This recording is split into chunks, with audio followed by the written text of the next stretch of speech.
राज, राजा, रजवाड़े और रियासतें। हिंदुस्तान की सियासत में 75 बरस बाद भी ये अपनी पहचान बनाए हुए हैं। मौजूदा दौर में इनकी चमक फीकी जरूर पड़ी है, लेकिन किसी न किसी तरह से ये वजूद बचाए हुए हैं। मेरे साथ इस लंबे सफर में आप ऐसी ही रियासतों और सियासत में उनकी मौजूदगी को समझ पाएंगे।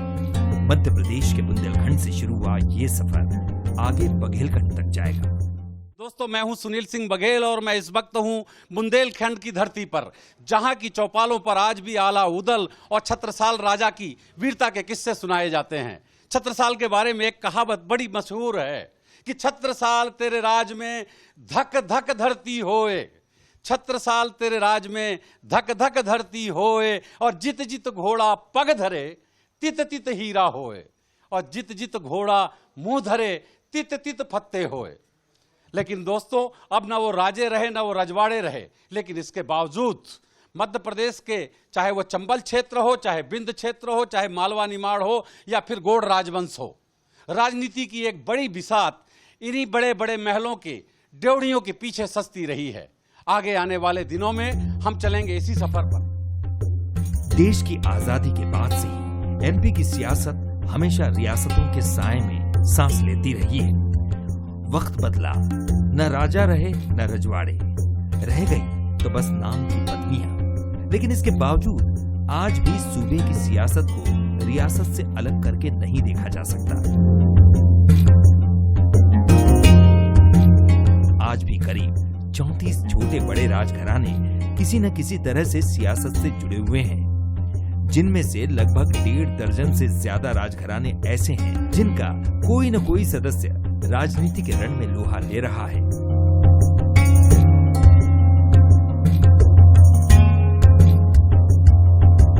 शुरुआती चुनाव में ज्यादातर राजघरानों ने कांग्रेस का दामन थामा, लेकिन आज की तारीख में सियासत का हिस्सा बने 20 राजघरानों में से 12 बीजेपी तो 8 कांग्रेस के साथ है। छतरपुर साल 1785 में छतरपुर रियासत नक्शे पर उभरी। तब के राजा सोने शाह से होते हुए मौजूदा दौर में कुंवर विक्रम सिंह तक सियासत के मैदान में छतरपुर रियासत डटी हुई है। कुंवर विक्रम सिंह नाती राजा साल 2003 से लगातार विधायक हैं। 2003 में कांग्रेस के टिकट पर छतरपुर सीट से चुनाव जीते थे। वो 2008 में राजनगर विधानसभा बनने के बाद से लगातार वहीं से चुनाव जीतते आ रहे हैं।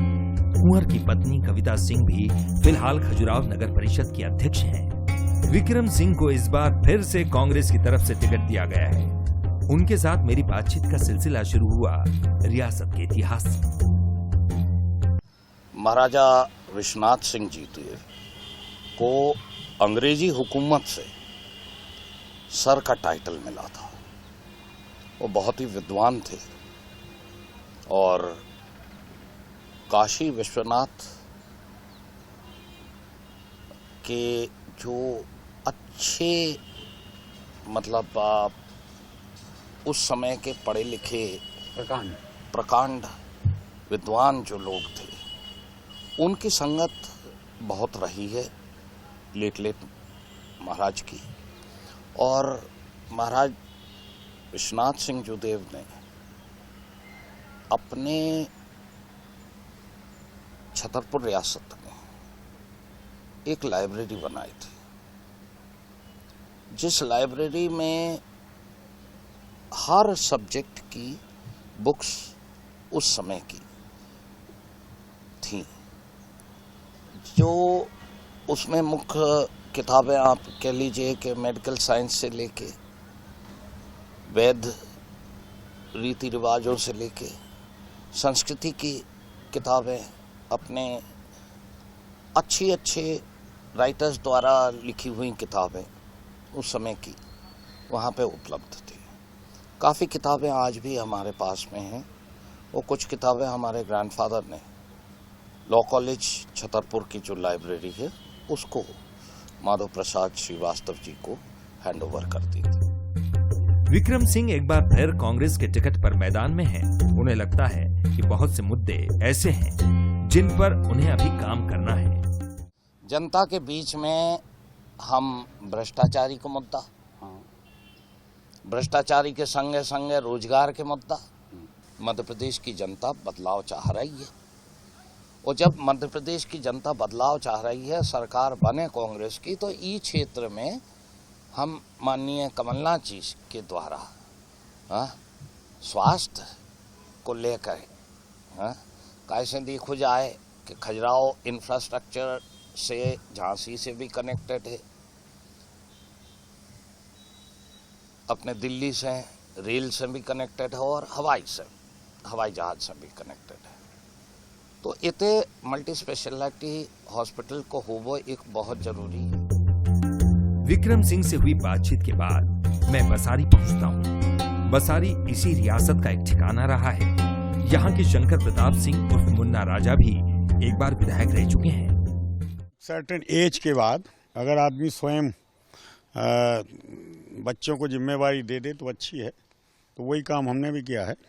वो भी लगातार यहाँ 10-15 साल से सक्रिय है, आज भी है। तो सब लोगों की, नए लोगों की तो खास तौर से यूथ कांग्रेस के जो लोग थे या जो नए लोग हैं उनकी तो इच्छा थी, और हम लोगों की भी यही थी कि चलो भाई नए लोग आए आगे।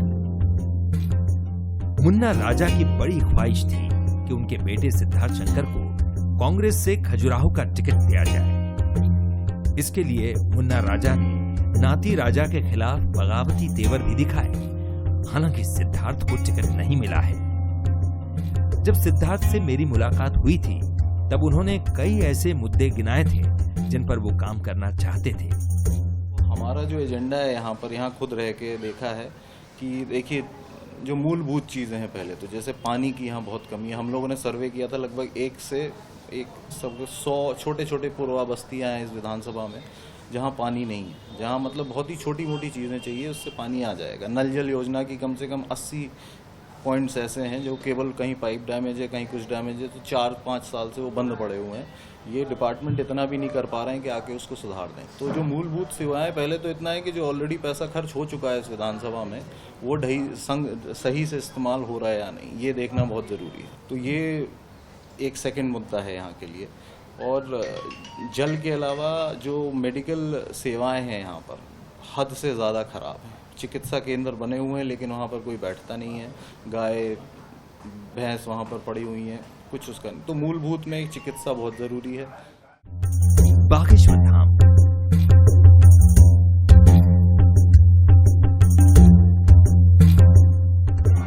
ऐसा नहीं है कि ये इलाका रियासत और सियासत के लिए ही मशहूर हो। पास ही बागेश्वर धाम मौजूद है और बरसों से वो हिंदू आस्था का केंद्र है। इन दिनों धाम का नाम देश विदेश में भी लिया जा रहा है। बाबा धीरेन्द्र कृष्ण शास्त्री सनातन के सेलिब्रिटी फेस बनकर उभरे हैं। मैं जब यहाँ से गुजर रहा था तो भक्तों की लंबी कतार देखकर रुक गए। इनमें हर कोई बाबा बागेश्वर का दीवाना है। समस्याओं का दर्द झेलते इस देश में धर्म किसी मलहम सा एहसास देता है और बाबा दर्द से राहत देने का दावा करते हैं।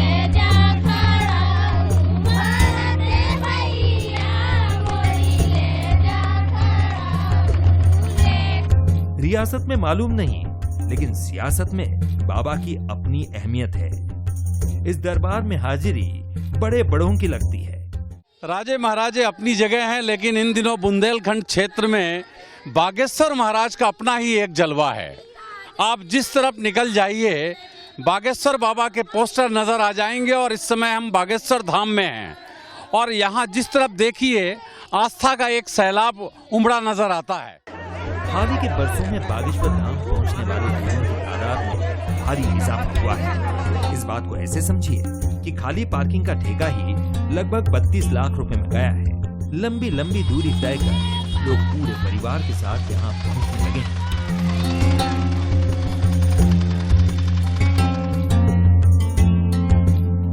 कहाँ से आए हैं आप लोग? हम लोग खड़गा छतरपुर से। छतरपुर से आए हैं। लड़का बहू नाती पोता सब लोग आए हैं हम लोग। अच्छा, तो क्या जब नाती पोतों के साथ आए हैं तो हाँ। क्या इसी तरह सब लोग वोट डालने भी जाएंगे? जाएंगे सर। मतदान हमारा कानूनी अधिकार है और हम सब परिवार सहित जाएंगे मतदान में। अच्छा, तो मैं ये पूछ सकता हूँ कि ये वोट किधर डलेगा? ये वोट हमारा बीजेपी सरकार को जाएगा। क्या क्या क्या ऐसा कारण है कि बीजेपी सरकार को जाएगा? किस बात से आप लोग खुश हैं? इसी बात से है सर खुश कि हम लोगों को मोदी ने बहुत कुछ दिया है। शिवराज सिंह भाई बन के रहता है बहनों को और हम लोगों को पैसा भी देता है। और बागेश्वर बाबा से आप लोगों ने क्या मांगा है? बागेश्वर धाम से बाबा से यही मांगा कि सब लोग खुशी रहे। जरा हम इन दादी से बात करना चाहेंगे। क्या नाम है दादी आपका? राधा रानी। राधा रानी। राधा रानी, आप पहली बार आई हैं बागेश्वर धाम? हाँ, पहली बार आई। अच्छा, तो क्या मांगा है आपने बागेश्वर बाबा से? सब खुशी, बाल बच्चों। छतरपुर किसी खालिस भारतीय कस्बे का एहसास देता है। सड़कें, बाजार, दुकानें और लोग अपनी रोजाना की जिंदगी में सेट मालूम होते हैं, लेकिन बातचीत करने पर दिलचस्प किरदार भी सामने आ जाते हैं, जैसे कि ये साहब जिनका नाम राष्ट्रपति है। पति कैसे पढ़ा? स्कूल में पढ़ते थे, जब स्कूल में एक्सीलेंस में पढ़ते थे। हाँ। तो चुनाव वगैरह होते थे, तो उसी में सब चुनाव होते थे, प्रधानमंत्री लोग, बाल संसद लगती थी। जी जी। तो उसी में राष्ट्रपति लोग बोलने लगे, फिर चुनाव ना हुए तो राष्ट्रपति बोलने लगे, तो स्टूडेंट और मतलब सब लोग मतलब राष्ट्रपति के नाम से यहाँ शहर में सभी लोग राष्ट्रपति के नाम से जानते हैं। और बाकी हम जब राष्ट्रपति भवन भी गए एक बार राष्ट्रपति जी से मिलने, तो वहाँ पे भी उनके भाई मिले, बोले और राष्ट्रपति जी नाम ही से बोलते हैं, राष्ट्रपति, अरे राष्ट्रपति आ गए बुंदेलखंड के। बड़ा मजेदार किस्सा है, लेकिन देखिए कि ये प्रजातंत्र है जिसमें जमीन से उठ कर के आदमी राष्ट्रपति बनता है। अभी तक किसी राजनीतिक लड़ाई में हमारे राष्ट्रपति जी तो नहीं उतरे हैं, ना इनको राजनीति का कोई विशेष अनुभव है, लेकिन जब स्कूल में पढ़ते थे तो वहाँ की बाल संसद में कोई प्रधानमंत्री बना, कोई प्रधानमंत्री बना, कोई रक्षा मंत्री बना, और आप राष्ट्रपति क्या बने कि स्कूल से चालू हुआ नाम अब पूरा शहर, पूरा छतरपुर शहर इन्हें राष्ट्रपति के नाम से जानता है।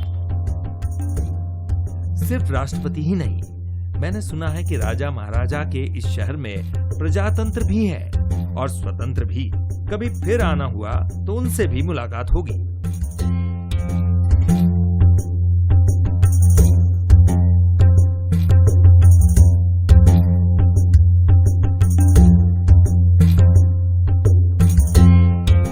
आपने कभी टीवी पर एक मशहूर एड फिल्म की टैगलाइन जरूर सुनी होगी, हीरा है सदा के लिए, या फिर वो पुराना गाना तो कानों में पड़ा ही होगा, पन्ना की तमन्ना है कि हीरा उसे मिल जाए।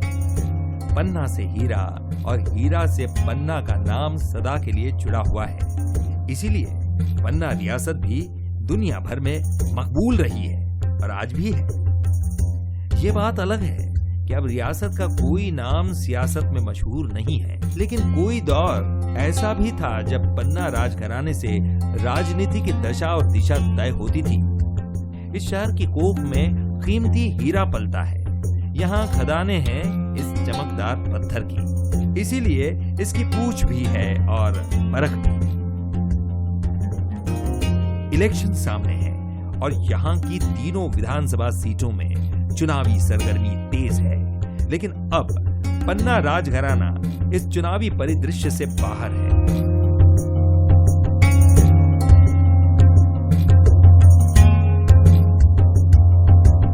हालांकि पन्ना टाइगर रिजर्व के बनने में अहम किरदार निभाने वाले स्वर्गीय लोकेंद्र सिंह 2 बार विधायक और 1 बार सांसद रह चुके हैं। इसके पहले भी पन्ना के महाराजा सतना और टीकमगढ़ से प्रतिनिधित्व कर चुके हैं। यहाँ मेरी मुलाकात राजमाता जितेश्वरी देवी से होती है। बातचीत रियासत के इतिहास और इसकी शानदार विरासत से शुरू होती है। मैं जानना चाहूंगा कि किस तरह से पन्ना राज परिवार के लोग राजनीति में और जनप्रतिनिधि बनकर पहुंचे हैं, थोड़ा सा मैं उस इतिहास के बारे में जानना चाहूँगा। पन्ना से महाराज नरेंद्र सिंह जो थे, दादा बापू मेंबर ऑफ पार्लियामेंट रहे, उसके बाद में एमएलए रहे, सज्जन थे, सिंपल थे, साइकिल से पार्लियामेंट जाया करते थे। उसके बाद में हमारे जो काका ससुर है उनने उनका भागदौड़ संभाली, बीजेपी में थे, वहाँ से फिर कांग्रेस में गए और नेशनल पार्क का जितना भी मूवमेंट है वो उनने लड़ाई लड़ी और नेशनल पार्क को जो आज बचा हुआ है उन्हीं के कारण से है। उसके बाद में महिलाएं यहाँ की कभी राजनीति में नहीं रही? जी, जो हमारे सास हैं बब्बाजू साहब, दिलर कुमारी जी को बीजेपी टिकट मिला था और कांग्रेस के मुकेश नायक जी से 6-7 हज़ार वोटों से हारी थी। इस रियासत के साथ गौरवशाली इतिहास जुड़ा हुआ है। जितेश्वरी देवी की बातों में गुजरे दौर की धमक और चमक दोनों महसूस की जा सकती है। लेकिन हाल ही में राज परिवार के पुराने मंदिर को लेकर विवाद सामने आया। राजमाता जितेश्वरी देवी की गिरफ्तारी ने सियासी पारा भी चढ़ा दिया था। पन्ना को मंदिरों का शहर कहा जाता है और यहाँ के मंदिर, ज्यादातर मंदिर यहाँ के जो पूर्व राज प्रमुख रहे हैं उनके द्वारा स्थापित किए गए हैं और सबसे हिंदुस्तान के सबसे धनी और हीरे जवाहरात से भरे पूरे मंदिर थे। लेकिन अब बात कही जाती है कि ना तो अब वो आभूषण रहे, ना वो हीरे जवाहरात रहे, सब बहुत सारी चीजें धीरे धीरे गायब हो गई हैं। ये विवाद अक्सर उठता रहता है। कुछ कहना चाहेंगे किस तरह की संपत्तियां थी, किस तरह से आपको पूर्वजों के बारे में पता चला और अभी क्या हालात हैं? अभी जो सन 55-56 का हमने जो रिकॉर्ड चेक किया तो उसमें संपत्ति लापता है बहुत सी। तो जब आप एक एडमिनिस्ट्रेशन है और एडमिनिस्ट्रेशन कोई चीज़ चला रहा है तो उनकी नाक के नीचे इतनी संपत्ति गायब कैसे हो गई? जो अपन बात कर रहे हैं लैंड की, लैंड रिसोर्सेज जिससे मंदिर का भरण पोषण चलता है। जैसे हम भी हैं, 500-600 एकड़ जमीन है तो हमारा भी एग्रीकल्चरिस्ट राजा महाराजा है। तो और उसके बाद में जब जो हीरे जवाहरात जो ट्रेजरी में सब जमा हुए थे, चांदी वांदी सब, they have all gone missing. जी, मिसिंग है। तो उसका भी कोई दायित्व लेने का लिए तैयार नहीं है। जैसे मेरी भी परिवार के कुछ लोग बुंदेलखंड से यहाँ से जुड़े रहे हैं, तो एक अक्सर मुझे याद है कि मेरी दादी बताया करती थी कि कभी कभी जब श्रृंगार होता था तो बहुत बड़ा हीरा जुगल किशोर मंदिर में और यहाँ हुआ करता था और बड़ी चमक थी। लेकिन बोले शायद अब वो हीरा भी कहा जाता है कि गायब हो चुका है। हाँ, वो सब मिसिंग है। और राजा महाराजाओं का एक, पन्ना के महाराजाओं का एक नियम था, हमारे पैलेस से ज़्यादा खूबसूरत मंदिर है। हमारे पैलेस जो हमारी एंसेस्ट्रल ज्वेलरी है उससे ज़्यादा अच्छी ज्वेलरी भगवान को चढ़ाई जाती थी। हमारे जो चांदी के थाल हैं या फर्नीचर है उससे ज़्यादा अच्छा वहाँ का व्यवस्था थी। परंतु अब वो सब नकली हैं जितना भी वहाँ पे है। महलों से बाहर रहने वालों को इनकी चमक और शान शौकत लुभाती है। लेकिन इस लोकतांत्रिक देश में हर रियासत के साथ मानो एक त्रासदी जुड़ी हुई है। गुजरे दौर की ये इमारतें जो कभी सत्ता का केंद्र रही, अब एक खालीपन को ओढ़े हुए हैं। इसे अंदर आकर महसूस भी किया जा सकता है।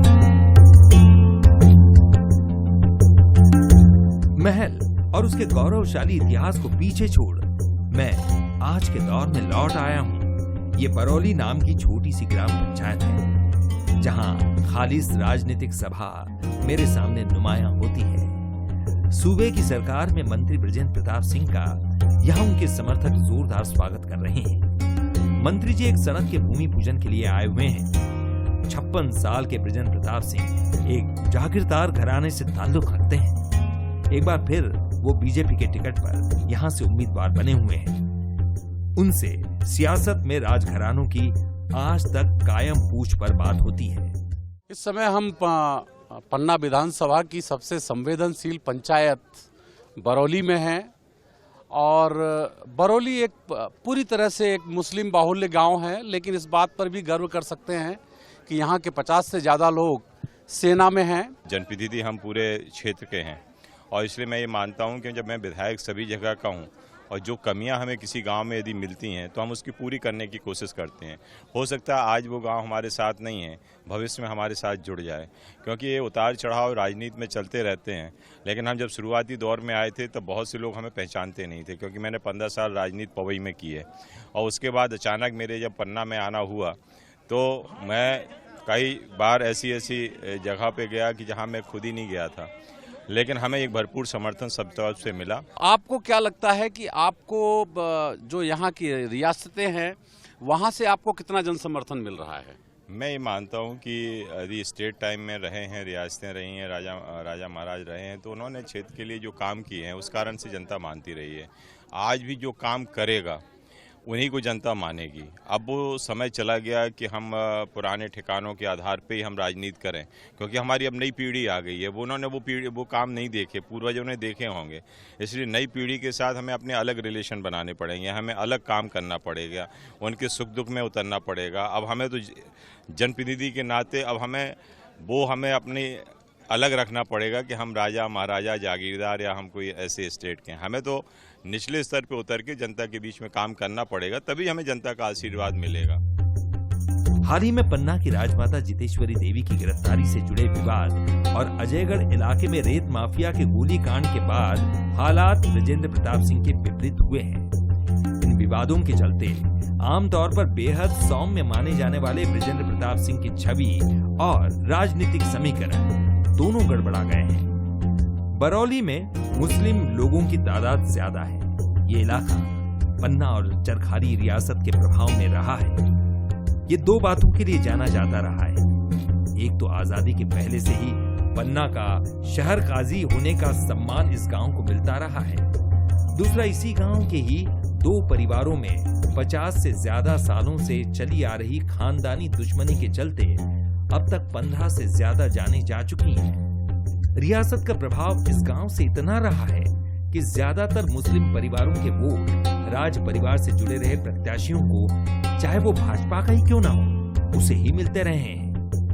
हमारे साथ हैं बरौली गांव के सरपंच काजी साहब।